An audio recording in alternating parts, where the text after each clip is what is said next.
name is Cheri Newman, and I'm running for MDA trustee. I've been asked to answer a couple of questions.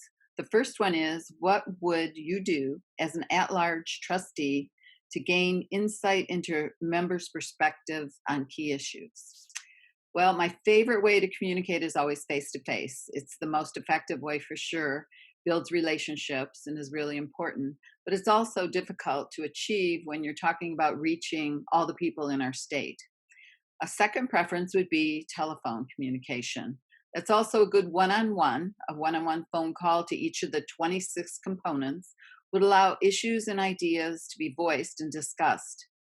I would definitely not do it as a cold call. I would want to proceed it with possibly an email and an appointment. The downside to this type is that it's very time consuming. Another choice would be to do a Zoom conference call like we're doing this evening. I would most likely want to divide the 26 components into groups of 5 or 6.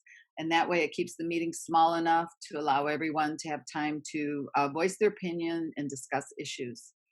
Another good way to communicate with our members is also through good old snail mail. I found this to be very effective with other groups that I've been with, and it does give members a chance to really think about their answers and their issues and respond accordingly. Lastly, I have used SurveyMonkey with some success, although I feel with that type of situation, the downside is compliance. It doesn't seem to have the compliance that the result that you really want to get. And the second question is, which of the MDA core values resonates the most with me? And definitely right away, the first thing I thought of when I saw the list was ethics. Ethics is so important. As a dental profession, we're really highly regarded by the public. And I think it's important that we maintain that trust. Dentists are pretty much self-governing. And when it comes to the treatment we provide, the patient really doesn't know how good or how bad that treatment is. They just know that they trust us. And we have to maintain that trust. It's really, really important.